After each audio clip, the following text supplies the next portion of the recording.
Welcome everyone to today's webinar exploring what it will take to end food security in Canada. On behalf of the Tamarack Institute and Vibrant Communities, we are pleased to be hosting this discussion as food security is a complex poverty game changer. First, I'd like to take a moment to acknowledge that we are meeting today on Indigenous land. For those of us who identify as settlers, we recognize the contributions and historic importance of Indigenous peoples and affirm our collective commitment to make the promise and challenge of truth and reconciliation real in our communities. Today, we have four dynamic thought leaders with us today and who will be sharing the discussion platform. We're pleased to welcome Evan Fraser, Director of the Arrow Food Institute and co-chair of Canada's new Food Policy Advisory Council. Jessica McLaughlin, co-lead of Northern Ontario Indigenous Food Sovereignty Collaborative. Paul Taylor, Executive Director of Food Share Toronto. And Sasha McNichol, Senior Policy Analyst with Community Food Centres Canada. Tamarack has partnered with the Maple Leaf Centre for Action on Food Security, and Sarah Stern, who leads the center, is joining us to moderate the conversation today. Welcome everyone, and over to you, Sarah, to lead the conversation. Thank you so much, Ellen, and thank you for the whole group at Tamarack for working with us together on this panel today. We are really going to be exploring what it's going to take to end food insecurity in Canada. And I thought we'd start with just a high-level overview of what food insecurity is and how it's measured in Canada.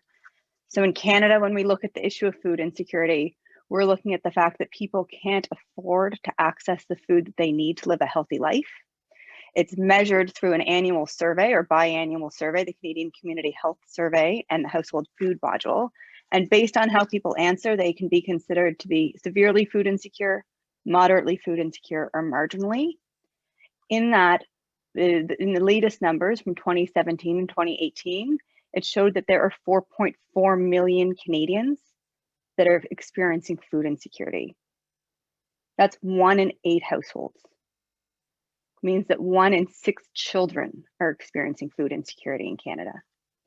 We know that this is an issue that disproportionately impacts Black and Indigenous households. We know that 65% of households that are experiencing food insecurity rely on wages as their primary source of income. We know that COVID had a significant impact on food insecurity. Data from about a year ago showed that food insecurity numbers had jumped by about 39% in Canada.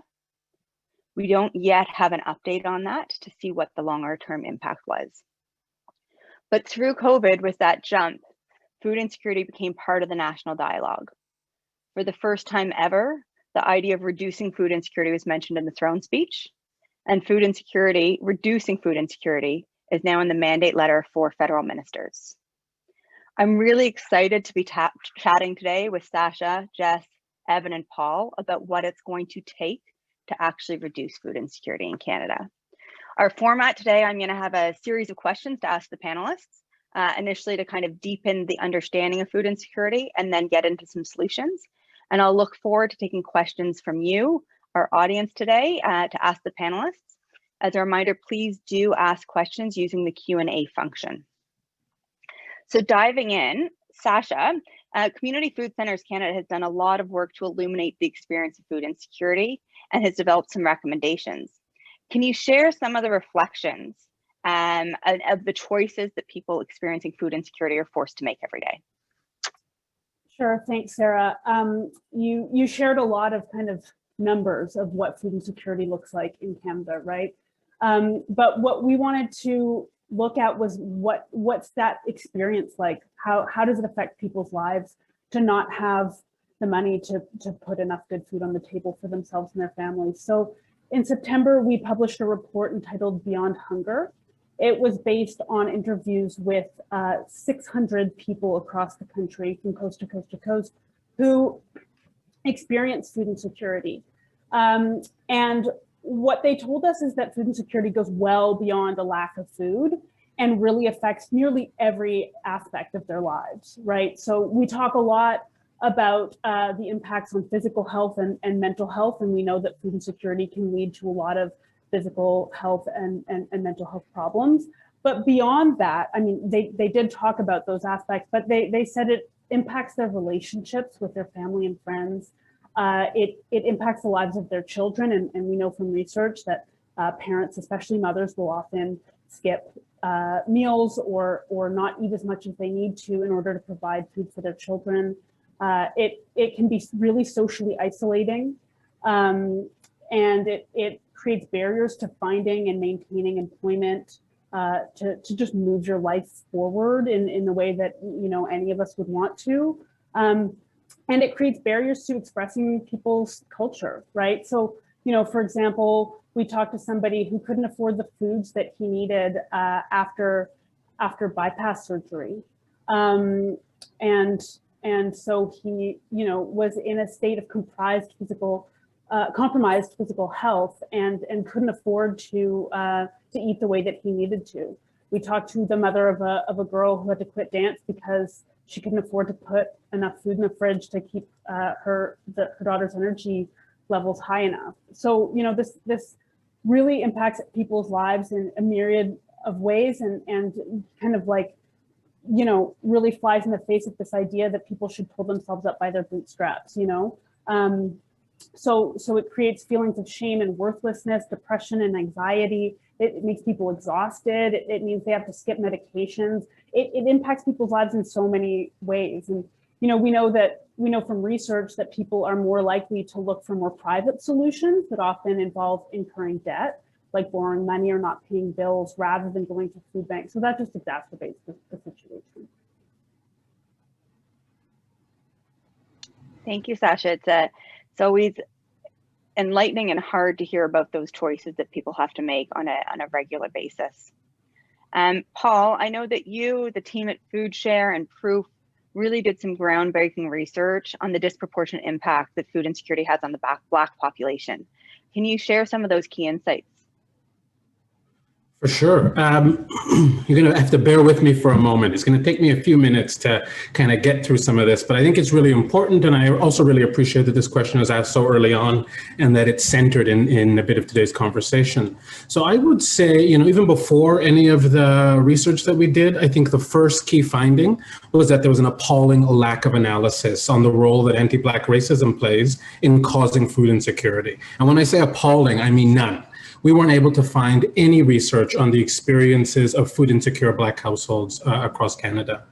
So while this research is important and I think offers, a lot of opportunity for action, I think that's a really important thing not to gloss over. The fact that this analysis has never taken place in this country ever. I think it speaks to the very issues that the research highlights, the ways in which white supremacy and anti-Black racism continue to cause harm, including in our own sector. I sometimes find myself wondering if this research would have been done a lot sooner, if our sector, the wider systems and public policy overall was less hostile and more accessible to Black Canadians. If you just have to look at who leads the most important organizations, research bodies, and whose mandate letters tackling food insecurity falls into. That's a conversation that we need to be having as well. So the research that you've referenced, as you mentioned, was done in partnership with Proof. They did the bulk of the analysis, which involved the Canadian Community Health Survey that you spoke about, and we looked at respondents who identified as Black, and it was from the 2005 to the 2014 period. And maybe even one last thing I'll say, this is a conversation that FoodShare has been pushing and encouraging for some time. And I think the problematic nature of white supremacy and white universalism within our sector has made it almost impossible for us to not have these conversations. But to be quite frank, in publicly taking this position, we were sometimes met with hostility. Many folks who are listening today might be aware of that. But regardless, we felt like this was really important, and we were really pleased to have Proof alongside us to investigate this further. So the results of the research challenged what we understood about food insecurity. Here are some of the things that we learned. First, we learned that Black households were 3.5 times more likely to be food insecure than white households. When I say it challenged what we commonly understood about food insecurity, we commonly had connected things like household composition. If someone lives in a single parent household, they have more likely to have less income, more likely to be in a food insecure household. Similar things around immigration status. And then when it comes to home ownership, of course, if someone owns a home, it serves as a protection to food insecurity. What we found was that for Black Canadians, it didn't matter if it was a single parent or dual parent household, the prevalence remained high. For immigration status, it didn't matter whether a Black person was born in Canada, born abroad, moved here a long time ago, the prevalence remained high. When it came to, there are a couple other startling things that jumped out to us about this research. We looked at home ownership, and we actually found that the percentage of white renters that are food insecure, which is 14.5%, is just about equivalent to the percentage of Black homeowners that are food insecure at 14.3%. A couple other things maybe I just want to share. I did mention it's going to take me a moment, but just again, I think it's really important, especially as we try and understand what's at the crux of this issue. We looked at social assistance, and I really appreciate you acknowledging that 65% of Canadians that are food insecure derive their income from employment.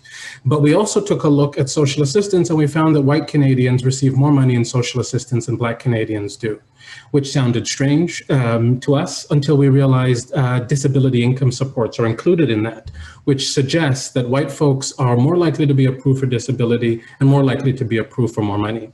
The last thing I'll say about this research is, many of us have said, when you become a senior, you have access to some protections and societal built-in protections, almost like a basic income, when you can access old age security and guaranteed income supplement. So we see for low-income seniors, when they hit retirement age, levels of food insecurity drops pretty substantially. There's a 50% decrease in risk of food insecurity. But for Black Canadians, when we hit retirement age, that same thing doesn't happen. So I could go on and on, but ultimately what this research demonstrated was that the overriding factor for the disproportionate experiences of food insecurity for Black Canadians is anti-Black racism.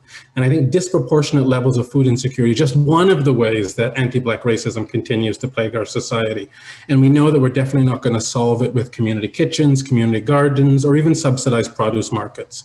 Our work to tackle food insecurity must include real commitments to combating anti-Black racism, and not just nice statements for social media, but also in our own organizations. Thank you, Paul. Always really sobering to hear that. And I know when I've heard you speak about this before, I had not heard the analysis on social assistance, and my jaw kind of wanted to drop as you spoke to that. Jess, Paul shared a little bit about the food insecurity rates among the Black population. We know among an Indigenous population, it's about 3 times as high as a white population, and on reserve, it's even higher. I know that last year, as COVID set in, it provided a lot of disruptions as we got into northern communities, not even just remote communities, but as soon as we got outside of kind of major centers. I know the group that you work with, the Indigenous Food Circle, did a lot of work, and there was just some research that was released around the relief that you worked to do, and would be interested in hearing a little bit more.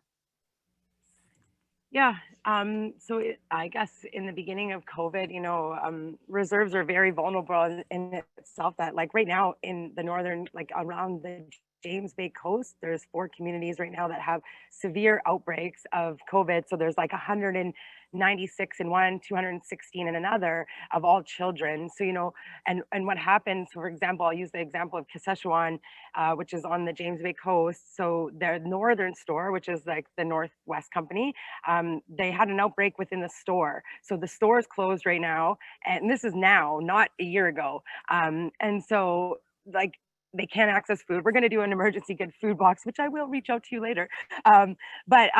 Like when COVID hit, communities shut down. So they wanted to keep their borders safe. They wanted to keep their community members safe. So we, in the beginning of the pandemic, communities did a really great job of isolating and shutting off. Like if you were a rural community, you would walk in and there would be, or you would drive by and there would be like actual like metal, concrete stuff that would block your people from entering the community.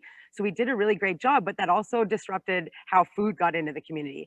And because of a lack of infrastructure or a lack of capacity in communities around around distribution of food or receiving food or distributing food, that it became a big mess. And so what the Indigenous Food Circle did with the support of many, many funders and many, many people is that we did good food boxes. So sending fresh fruit and fresh veg that normally actually can't get in there anyways, but we had the ability to coordinate that. And through that work, you know, we recognize that through provincial policies like the Northern Fruit and Veg program, which is a program that is supposed to bring a fresh fruit and fresh veg to every First Nation or every actually school child in Northern Ontario during the school year, that the program stopped and then communities weren't able to access anything. So if you think about the remote communities, they were shipping food in, but then COVID happened and they're not shipping food in. So already vulnerable communities that that weren't accessing fresh fruit and veg in a quality or quantity are now being even more exacerbated in not having access to that. So what we recognized at the Circle was that we needed to negotiate with the public health units in Northern Ontario to mobilize them who don't have maybe relationships with the communities as we did, to enact this policy to make it like live as COVID went on. So shipping a fresh fruit and a fresh veg to every household rather than a school. So we negotiated, I don't know, in that article you mentioned, Sarah, is that I think we negotiated with 7 additional First Nations in the remote north to get the Northern Fruit and Veg program, which meant a fresh pack of strawberries and a fresh cucumber to every household once a week from January to July. I think we extended the program. So, I mean, I guess something that we recognized is that supply chains were limited, communities couldn't get food, and that there was no capacity in community to hold and distribute food because of lack of infrastructure in First Nations.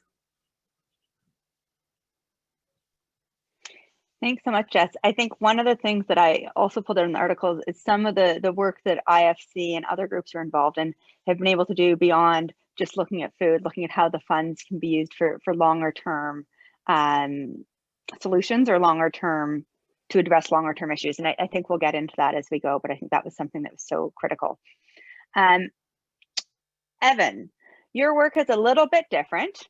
You, I know, as the director of the Arrow Food Institute, are doing a lot of work, but you are now also the co-chair of the recently formed Food Policy Council.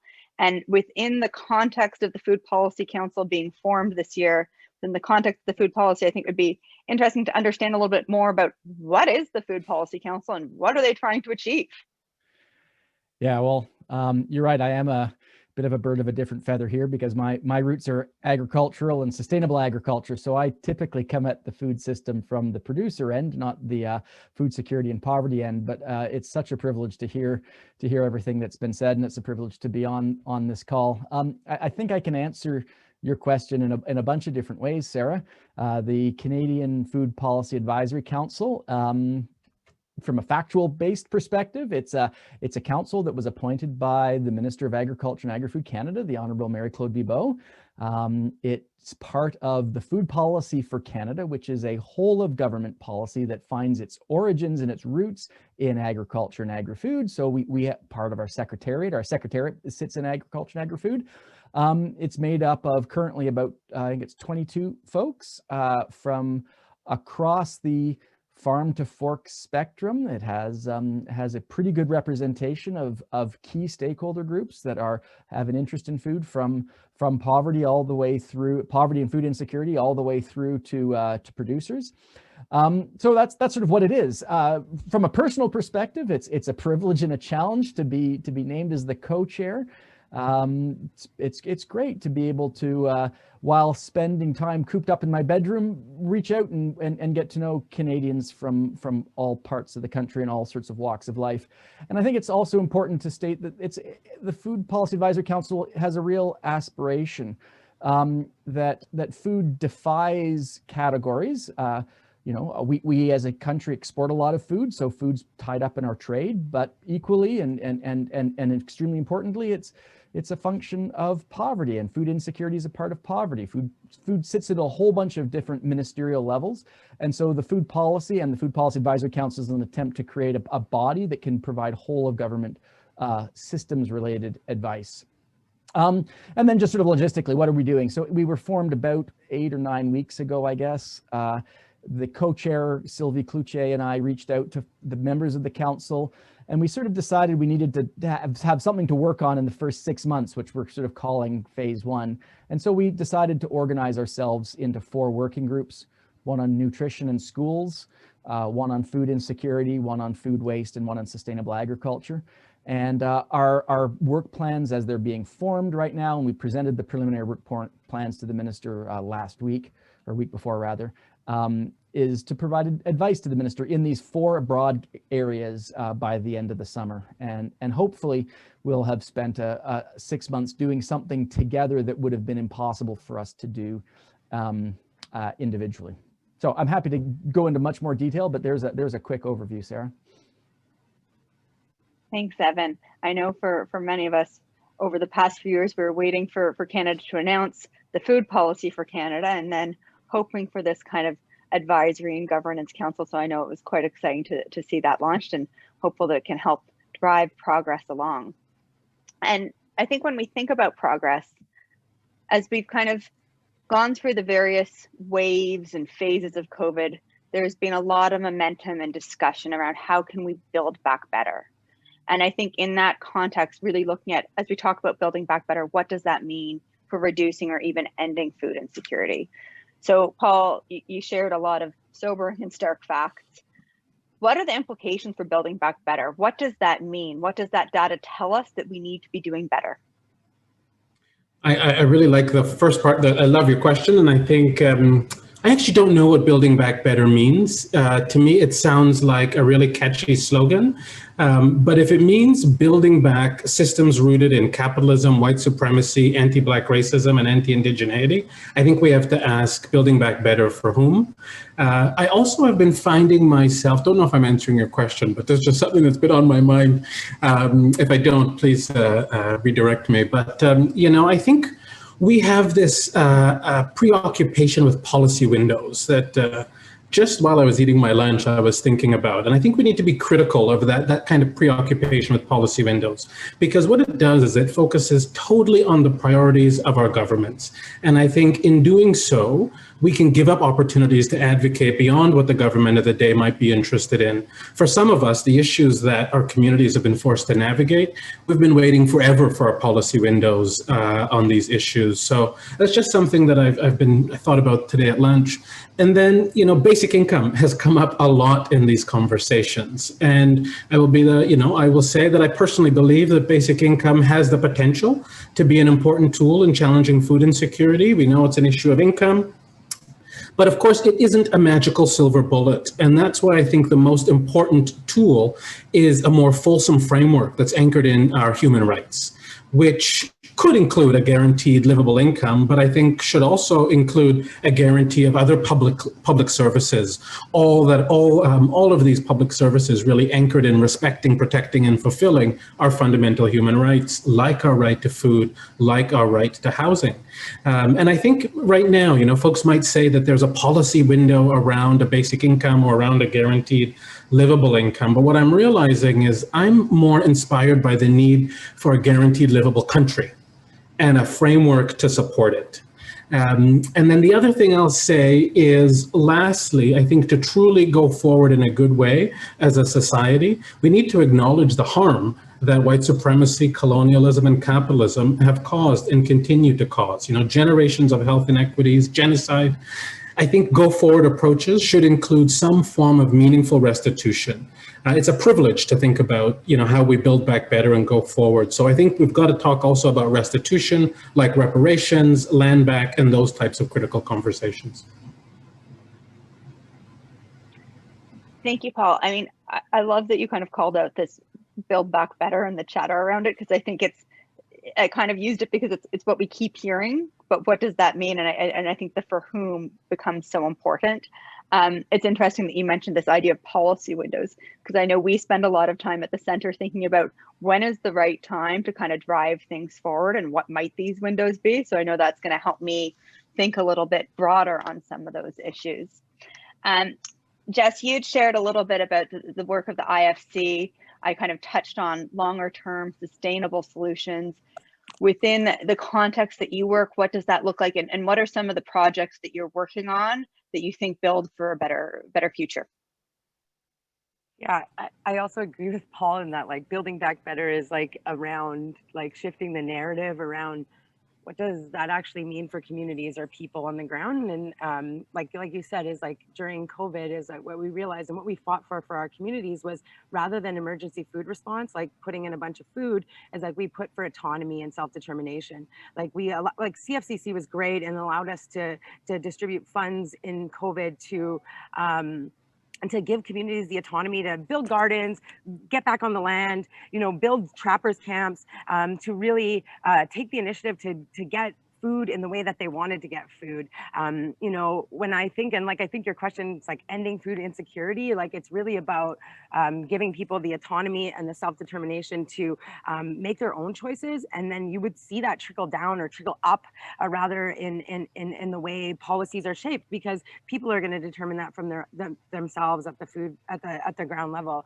I think you're implying to, and you want me to talk about the household grant. And so in the role that I work at right now is we're a granting organization funded by many awesome funders, and that has given us the ability to fund households.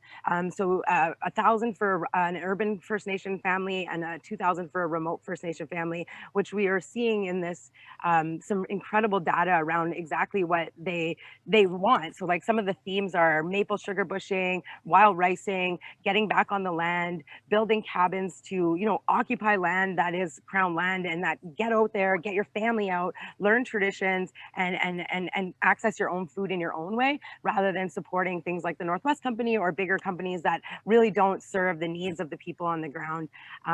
So I think in building back better or whatever is like about, it's about like really allowing people to determine what they want at the grassroots level, and because people know at a household level, yes, income and all those things matter, but like when you're in the remote north, like, I mean, it's the most beautiful place and you have food right at your doorstep, but if you're not given the access to, or the capabilities to, or the support or encouragement to get back on the land, then you're not, and you're faced with all these barriers of colonialism and the things that have been created for Indigenous communities. So I think the solution is really giving the autonomy to people and to communities to make their own decisions.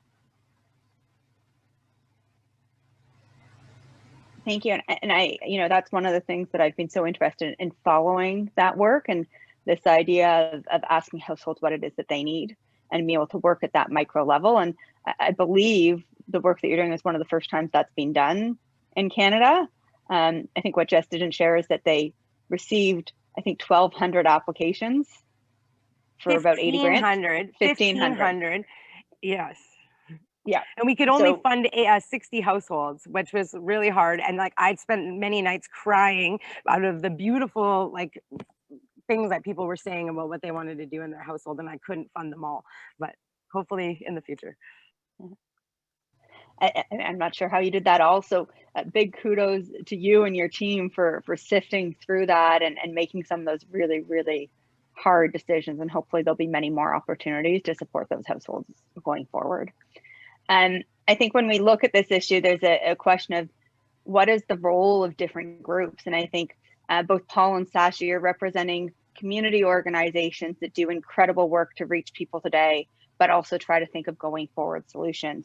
So I'd love to know a little bit more of the role of Community Food Centers Canada and Food Share in addressing this issue. And Sashi, I'll pass that question to you first, please. Sure, thanks. Well, for those of you on the webinar who don't know what Community Food Centers Canada does, we partner with organizations across the country to build community centers that are focused on healthy food programming, and that kind of use a certain model but adapt it to the needs of the communities that they're in. And we support the broader community food security network in Canada through our Good Food Organizations program. So we work with like more than 300 organizations across the country. And I guess I should start by saying, which kind of I think Paul said earlier, community food centers and other community food security organizations around the country provide really important supports for people, many of whom are living in food insecurity, but food programs are never going to solve this problem. So giving people food is not the solution to food insecurity. People are food insecure because of insufficient income, supports, precarious work, insufficient labor standards, systemic racism and colonialism. And so these are the things that we need to address. So, at the community level, a lot of the organizations that we work with are not only providing food programs, but are helping people with social assistance and housing issues. They're doing local advocacy on issues. They're providing tax clinics so that people can get access to government benefits. And a lot of the indigenous organizations that we're working with are kind of reclaiming indigenous food systems. And then at the federal level, I mean, what we think that we need to see is better income supports. This, I guess, federal and provincial level, right?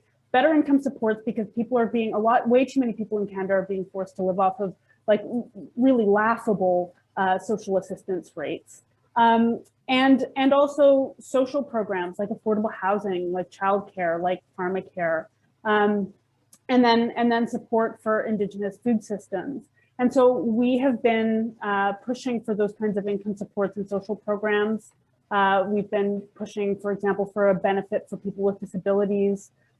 We've worked with our community food center in Iqaluit to send in a submission and do a deputation on the government study on northern food security. We've been talking to the Minister of Agriculture about setting targets to reduce food insecurity and the need for better race-based and other disaggregated data on food insecurity. So this is kind of, what we really need is to be pushing our governments to be solving this problem and to be putting in place income and social programs that will help people kind of make the decisions that they want to make for themselves and their communities. And I mean, I guess the last thing I'll say, and then I'll pass it on to Paul, is that, whatever we do in this area, whatever social programs or income solutions we come up with, we need to make sure that all of those programs are delivered equitably because of, what Paul said about social assistance, right? So we need to make sure that any barriers that racialized communities are facing or indigenous communities are facing are being addressed through these programs, or else they're just kind of going to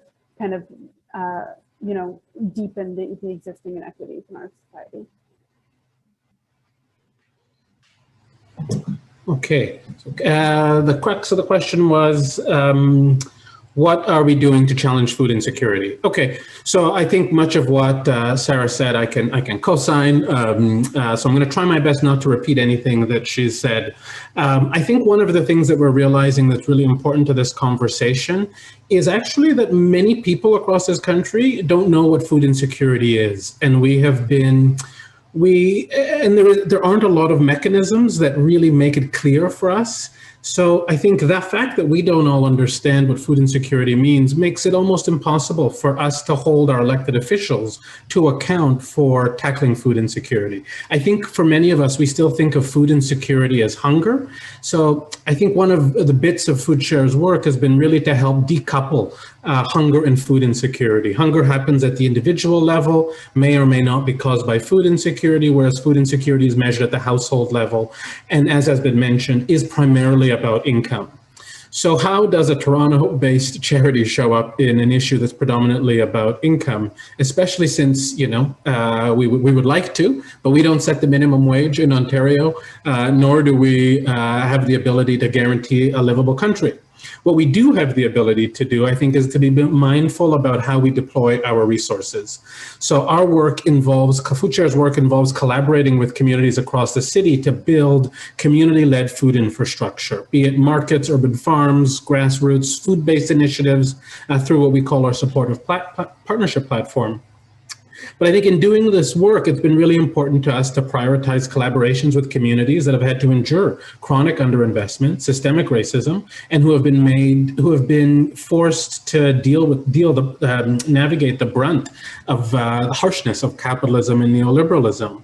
I also think that, in addition to building some of that infrastructure and working with communities to build that infrastructure, we have a duty to advocate alongside the communities that we work with. And I think as an employer, we also have a really important responsibility, because I think that's where we can have an impact on food insecurity for our colleagues, which means not paying wages that cause people to live in poverty or to be food insecure. And we, I think I'm proud to say that FoodShare is a proud living wage employer, which means no one on our team makes less than the living wage in the city of Toronto, which is $22.08.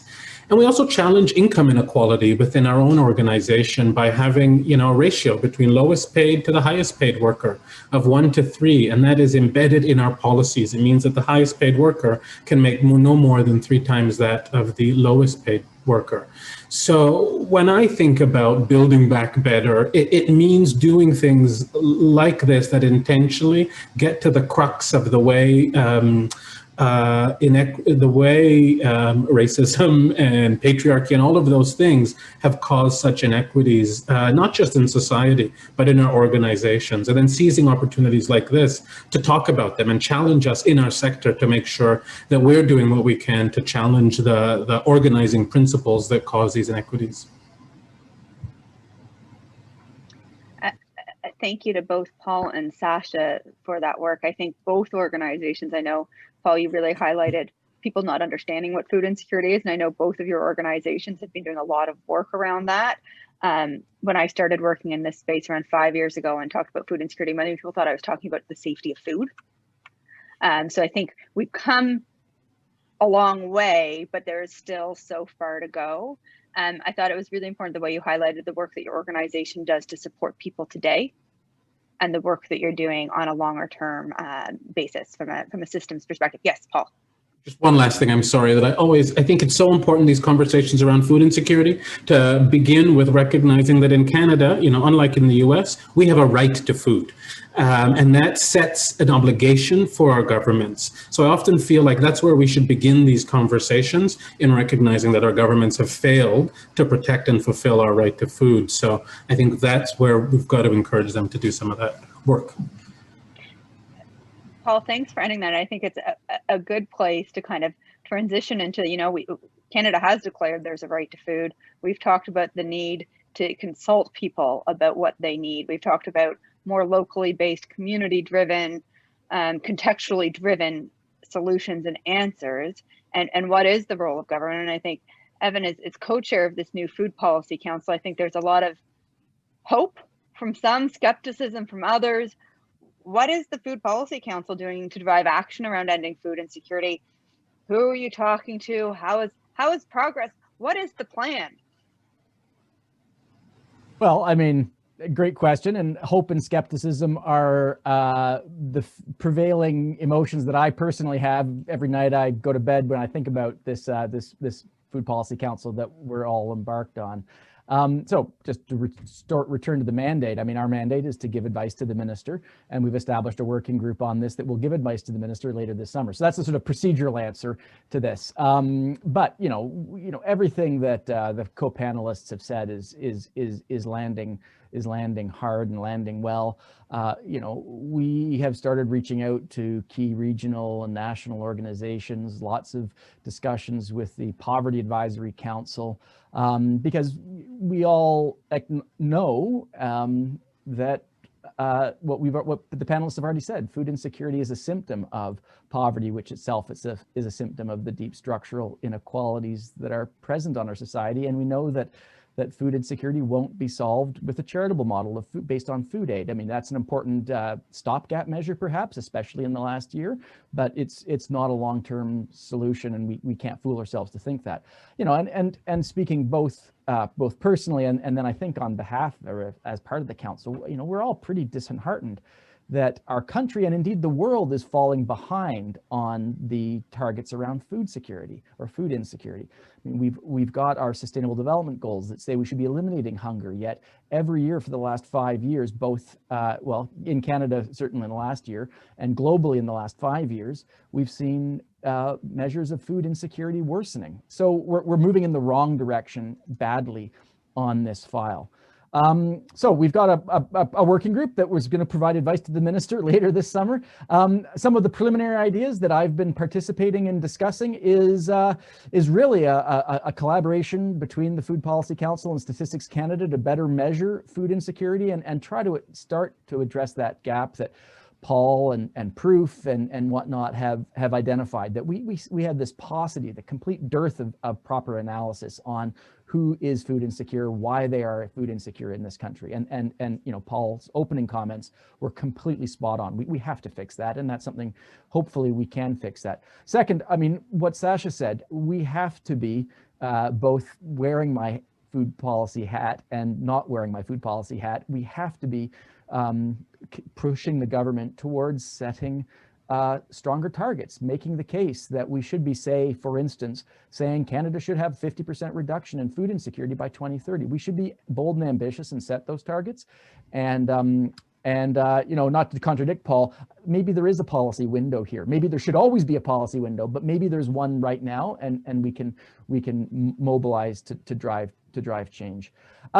So that's sort of a mixture of aspiration and procedural sort of answers to your question, Sarah. But my real fervent hope is that we look back at this period of time, post-pandemic, post-Black Lives Matter, and really sort of recognize that perhaps we're starting to do the hard work that we should have done decades, centuries ago. But maybe we'll actually start making progress now on these things. Thanks, Evan. I know that I always find it enlightening to hear a little bit about how that work is going, and especially to hear that there is discussion and collaboration with the group working on the poverty reduction strategy. I know many people think when we talk about reducing food insecurity, is that part of agriculture? Where does that sit? So to hear that that work is being done together, I think is important, and I expect others would potentially agree with that as well. We do have a couple of questions. And so one of them, Paul talked about the right to food. I think others have recognized that Canada does have that right to food. Why do we think that we haven't really held the government to that yet? What would that look like? What could we be doing to really push for that to be recognized? And I'm putting that to any of you that want to answer. I'm happy to get us started, but even maybe before that, I'll just quickly say, you know, I don't think we should ignore policy windows. I just think that, and certainly we need groups and individuals and folks responding to policy windows, but just our preoccupation with them, we shouldn't let that exclude the broader calls that groups have been asking for a long time. In terms of where do we begin with the right to food, I think, it's something that's never taught in school. It's something that we are never supported in recognizing that we have this right. So I think we've first got to figure out where are the opportunities to make sure that people recognize that we all have a right to food. And I think that's where it begins. And as soon as we understand that, that's when we can start. It's like we understand to a greater extent than many of us did, climate change is real and dangerous. So that allows us to hold our governments to account in a different kind of way. I think the same is true around the right to food. Well, I love that you've highlighted education. I find so often what we learn and don't learn, the impact that it has going forward. And I think of that especially these days when we think of truth and reconciliation and what we're seeing across Canada. I think that I finished high school in 1996, same year the last residential school closed, and I never learned a single thing. So I know I'm working to learn a lot as quickly as I can these days, but some of these things and how they affect our education have a long-lasting impact. And I know I did see in the chat someone talking about how food security is being taught at schools in Newfoundland. So I think the more we're integrating some of these elements into younger education is so important. Sasha, do you want to add to that? Sure. Well, I'll just say that, I mean, the way in which our governments have said that we have the right to food is by signing on to a UN covenant on social and economic rights. So one thing that could be done to kind of put more pressure on the federal government is for the federal government to adopt legislation that ensures that it is going to protect the right to food, and that'll just put more pressure and make it like less something that we signed on to that's like an international treaty and more something that is a national priority. Sarah, I would just add too that like the right to food is a concept, but like as an Indigenous person, like my Aboriginal treaty rights supersede the right to food, and that, you know, recognizing that like enacting, like I love that when Evan, I don't mean, but you're talking about the whole of this, the policy council. It's like, I hope it's the whole of policy, because you're going to address infrastructure, you're going to address housing, you're going to address all these colonial things that, like, it's not about just poverty, it's about housing, it's about infrastructure, it's about like those kind of things. And if we're not looking at that at a national food policy council, we're really not addressing the issue. You know, like there's a reason why there's 260 cases in Saskatchewan. It's because there's 19 people living in a household together, you know, like that. And also, never mind their food insecurity needs, but that's a problem in itself. But yes, thanks for that question. I think we've got another question that builds on this a little bit, and it's really saying, what are some of the approaches that you'd suggest to government today that they could act on? So when we look at a right to food, when we look at a basic income, those take a while. So what are some of the things outside of money for emergency food relief that government can do today that would make a difference for people? I'll just go first and say, because it's at the tip of my tongue, it's like the programmatic funding, like Ag Canada and the infrastructure fund. It's like, you can't fit into this box, like, you know, and I think innovative ways of funding and philanthropy are on the rise. And really, like I said earlier, is putting that autonomy in people's and households and communities to make their own decisions around food, but allowing people the trust to say, like, you can have this, not like you fit into this box of Ag Canada's, this is what you want to do. So shifting your focus around programmatic funding to listening to what actually people are doing on the ground, for one thing. I hate to be very boring here, but one of the things that we are working on is how to increase people's incomes through the tax system. So the Canada Child Benefit, for example, I think most people know about that tax credit. That has reduced severe food insecurity among families with children by 30%, right? Because it takes money and it puts it directly into people's pockets.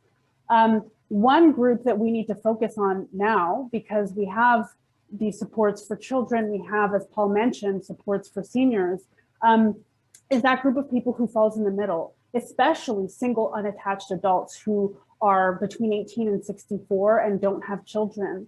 Those people have poverty rates 3 times the Canadian average, and they don't get much support from government. I mean, if you are a single person in Ontario, you're going to make $733 from social assistance, which is like less than the cost of an apartment, if I think anywhere in Ontario, right? So one of the things that we're working on that we'll be publishing soon is a report that puts forward a way for the federal government to support single unattached adults, and to start to kind of build an income floor that is higher than you know, the kind of like insanely low social assistance rates. And I would just add, I think it's really important what Sasha said and what others have said. You know, I think it's really important to recognize who our systems makes most vulnerable and make sure that we have plans to support those folks. Because we will hear our government say things like, we've lifted this many people out of poverty, but who? You know, they've made these minor investments. And then, of course, if you think of poverty as a swimming pool, they've helped lift the people who are floating near the top out of poverty. But yet the people that are in deep poverty remain in deep poverty.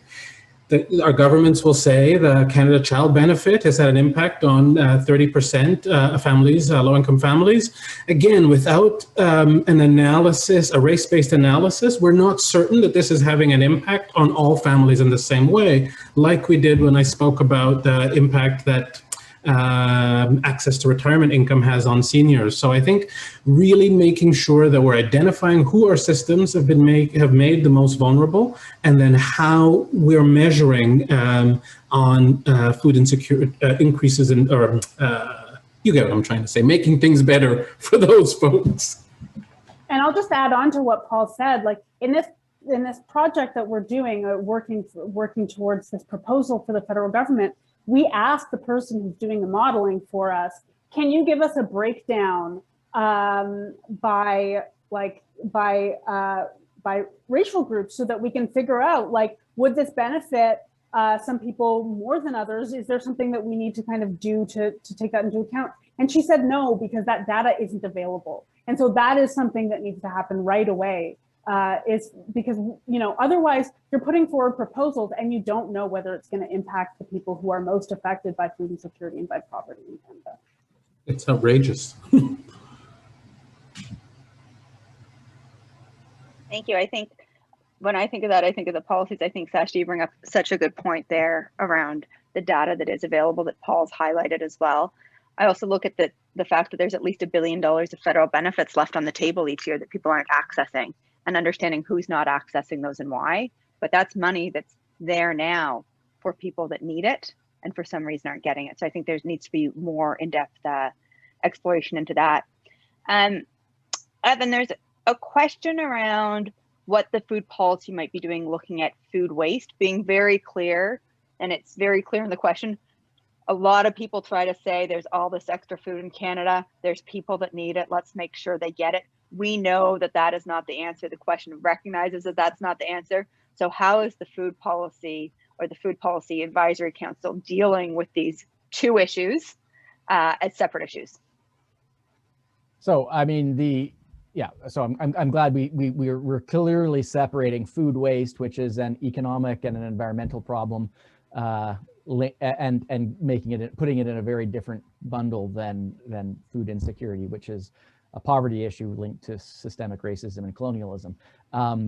Because it's, I mean, hopefully we all know now, but it's very frustrating to have to say we can't just take the food that's going to be wasted and feed it to hungry people and solve both problems, because that's naive to say the least. So the food waste group is working hard on a bunch of problems. Their proposals more oriented around what's called the circular economy of food, where you attempt to repurpose or find economic value for products that would otherwise end up in a waste stream. So this isn't finding food that was about to go bad and giving it to hungry people. That is disingenuous. That is inappropriate. That's wrong. But there are a lot of creative ideas present in the system where we can very strategically and deliberately, you know, find value to producing to using food waste for things that would in a beneficial way. And one of my favorite examples, and this is completely separate to the main thrust of this conversation, is taking food waste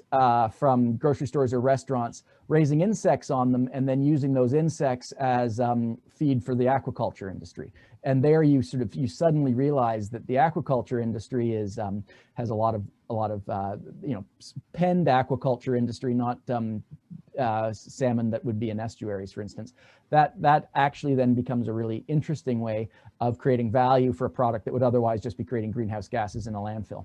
So it's things like that are being discussed and surfaced in the conversations I've been a part of anyways. Thanks, Evan. I know I'm always heartened to know that they are being treated as two separate and distinct issues within the work that you're doing.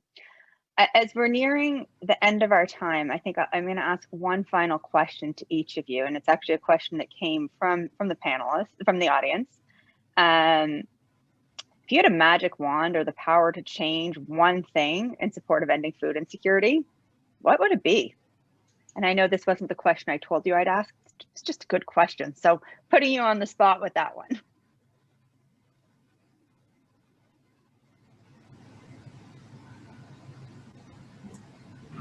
You're gonna have to point at somebody, Sarah. I'm happy to start, but point at somebody. Go for it, Evan. All right, so I mean, it's a procedural answer. I don't think any of these issues will be solved without fulsome engagement with the communities, empowerment of the communities disproportionately affected by food insecurity, poverty, and racism. We have to be creating structures to engage in that conversation, have that fulsome discussion, and empower, and this is just really repeating in less eloquent words than Jessica used, empowering those communities to identify what needs to be done themselves, and then facilitating that. And for me, it's a process of engagement and empowerment more than a specific policy measure.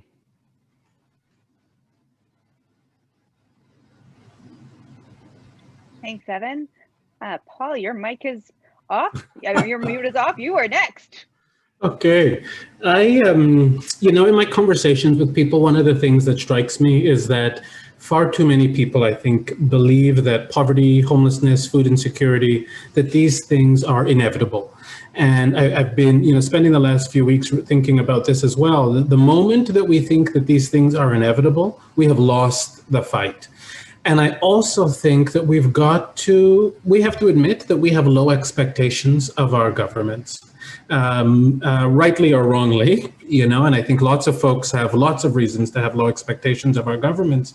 But I also think, we have these low expectations. And I think we need the fact that we're talking about reducing poverty, or that poverty reduction, food insecurity reduction is really acceptable. Why? We live in one of the richest countries in the world, and we're begging governments to reduce poverty by X percentage. I think we've got to be bold, and we've got to challenge our low expectations and the responsibility that our elected officials have to honor the social contract. I think that's my bit. Thanks, Paul. Sasha? Sure. I mean, I guess this is a really difficult question because this is a complex issue, and there's no one thing that's going to be a panacea. You know what I mean? So I guess one thing, I mean, maybe to merge the question that you did ask and the question that you asked us to prepare, which was what are we hopeful about? I think COVID kind of shone a light on a lot of societal inequities, and maybe it gave people more of an understanding that the solution is not people pulling themselves up by their bootstraps, and that there are these kinds of like societal issues, a lot of which have been mentioned in the last hour, that we need to deal with. And I guess if I had a magic wand, I would wave it at all policymakers and have them kind of come to that understanding as well, that this is going to take bold action in a number of ways, and that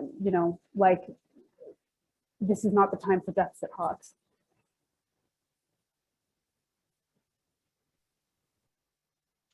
Thanks, Sasha. And Jess, magic wand.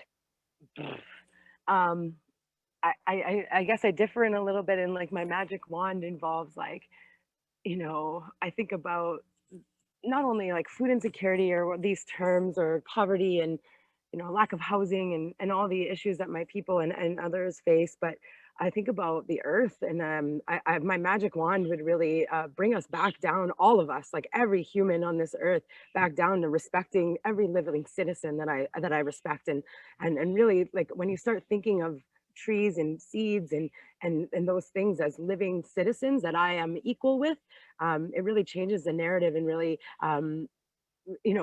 a world would be very different if we all thought that way, and really that's my magic wand, is like really respecting the things that I respect. Like I've been gardening, and I like literally talk to my plants. I'm not a gardener, and they grow, and like that's like I talk and I sing to them, and I think that's it, is like respecting and being at one with earth. So I think that's such a beautiful and thoughtful way to kind of come to a close. I think what I heard through the thread through that is really changing minds, changing hearts, changing public will. So we need to build momentum and change the will and the way people are thinking about this issue to drive action forward. Sasha, Jess, Evan, and Paul, thank you so much for making some time to join us today, and to share your insights, your knowledge, your hopes. I know I'm so fortunate to get to speak to you guys more often, and really you continue to inspire me each and every day. So thank you. And I'll pass it over to Elle for a few closing thoughts.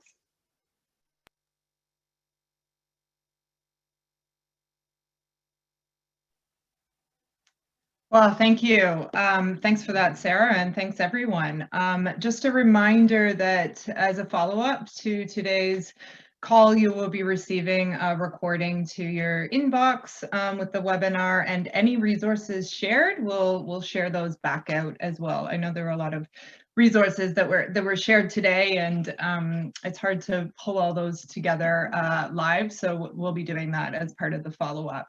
And for any upcoming webinars and other learning opportunities, feel free to visit the Tamarack website, and our events page has lots of upcoming community building webinars along similar topics. And as always, feel free to reach out to us at Tamarack with any questions or comments. But for now, I'd like to thank all the speakers, Evan, Jessica, Paul, and Sasha, who have provided us with much food for thought and action needed for ending food insecurity in Canada, and really grounding this conversation in really important areas of human rights and equity and policy and systems change needed. And really, I like that analogy around that guaranteed livable country, or like just life, making life better for all. So we really appreciate all your thoughts, and Sarah for posing important questions and keeping the conversation going. And thanks to our audience for your participation. It's been fantastic. We hope we've been able to get through most of your questions, but feel free to reach out to us at any time afterwards. For now, thanks everyone, and enjoy the rest of your day. Bye.